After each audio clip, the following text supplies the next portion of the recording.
एक सोता हुआ विशालकाय। सालों तक, बल्कि दशकों तक दुनिया भारत को इसी तरह देखती थी। एक ऐसा देश जिसमें क्षमता तो बहुत है, लेकिन वो अभी जागी नहीं है। खैर, अब वो विशालकाय जाग चुका है। आज हम उन चार मजबूत स्तंभों को देखेंगे जिन पर भारत की एक बड़ी शक्ति बनने की कहानी टिकी है, और साथ ही उस एक बड़ी चुनौती को भी समझेंगे जो इस रास्ते में खड़ी है। देखिए, ये सिर्फ कहने की बात नहीं रही, ये अब एक नई हकीकत बन चुकी है। भारत की जो क्षमता थी ना, वो अब जमीन पर उतर रही है और दुनिया दुनिया इसे देख भी रही है और मान भी रही है। चलिए समझते हैं कि ये सब हो कैसे रहा है। शुरुआत करते हैं एक बहुत ही अहम आंकड़े से। लोवी इंस्टीट्यूट का एक एशिया पावर इंडेक्स आता है। ये इंडेक्स इस क्षेत्र में देशों के असर को मापता है।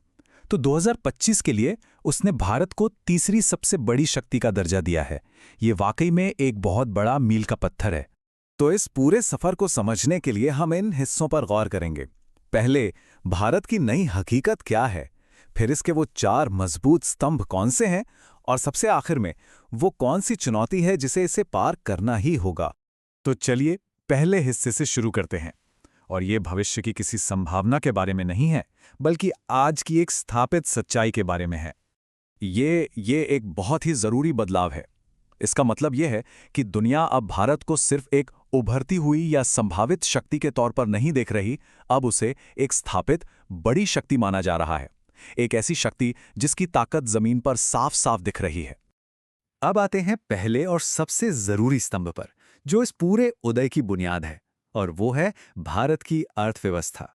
देखिए, अंतर्राष्ट्रीय मुद्रा कोष यानी IMF, जो पूरी दुनिया की अर्थव्यवस्था पर नजर रखता है, उसका अनुमान है कि 2026 में भारत की GDP 6.5% की दर से बढ़ेगी, और यह दुनिया की किसी भी बड़ी अर्थव्यवस्था के लिए सबसे तेज विकास दर है। मतलब एक जबरदस्त आर्थिक भविष्य का साफ संकेत। और ये जो ग्रोथ है ना, ये सिर्फ आंकड़ों का खेल नहीं है। इसके पीछे दो बहुत बड़ी ताकतें काम कर रही हैं।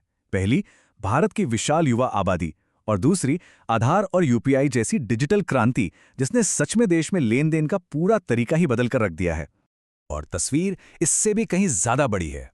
आज भारत दुनिया का सबसे ज्यादा आबादी वाला देश है। विदेश में काम करने वाले भारतीय हर साल $130 बिलियन से ज्यादा पैसा घर भेजते हैं। और मेक इन इंडिया का असर देखिए, देश के 99% मोबाइल फोन अब यहीं बन रहे हैं। इन सबका मतलब एक ही है, और ये सबसे अहम बात है कि दुनिया अब भारत को सिर्फ एक बड़े बाजार के तौर पर नहीं देख रही, बल्कि एक जरूरी रणनीतिक साझेदार मान रही है। चलिए अब दूसरे स्तंभ पर चलते हैं। भारत की पहचान हमेशा से एक सॉफ्टवेयर पावर हाउस की रही है, लेकिन अब एक बहुत बड़ा और रणनीतिक बदलाव हो रहा है। ये बदलाव है तकनीकी आत्मनिर्भरता की ओर बढ़ने का, खास तौर पर सेमीकंडक्टर चिप्स के मामले में। ये टाइमलाइन दिखाती है कि ये बदलाव कितनी तेजी से हो रहा है। सेमीकंडक्टर यानी चिप्स, ये आज हर मॉडर्न टेक्नोलॉजी की जान है। तो 2021 में मिशन लॉन्च करने से लेकर 2026 तक भारत ने दुनिया के बड़े देशों के साथ मिलकर देश में ही चिप बनाने का पूरा इकोसिस्टम तैयार करने के लिए एक के बाद एक ठोस कदम उठाए हैं।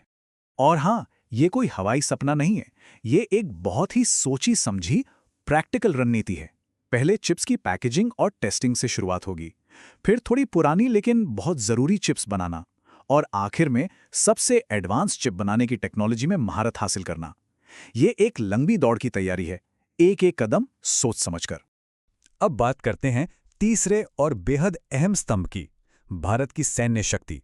और यहां भी एक बड़ा बदलाव है। अब फोकस सिर्फ रक्षा यानी डिफेंस पर नहीं, बल्कि निवारण पर है।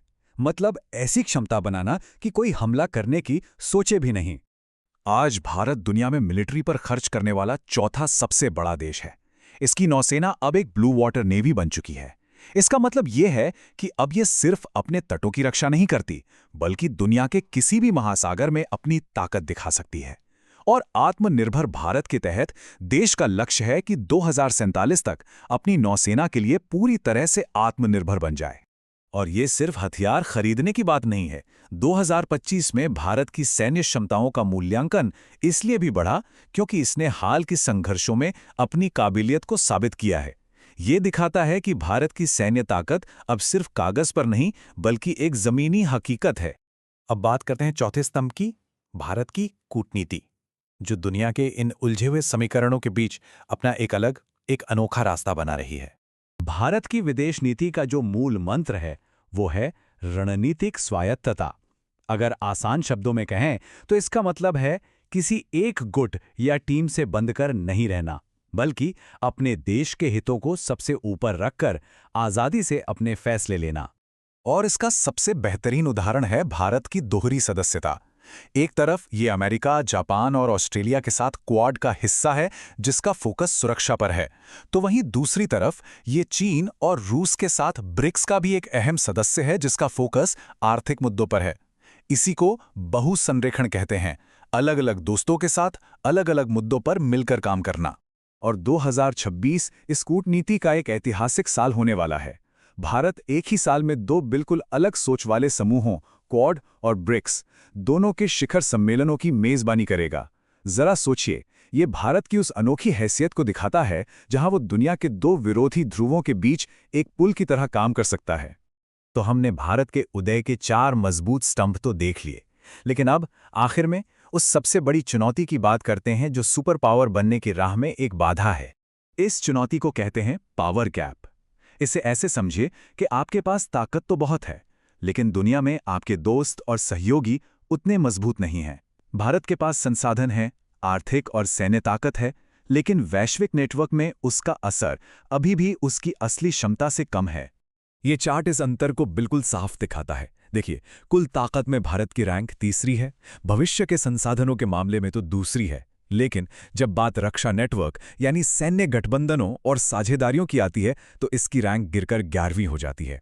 यही वो गैप है, यही वो खाई है जिसे भारत को भरना होगा।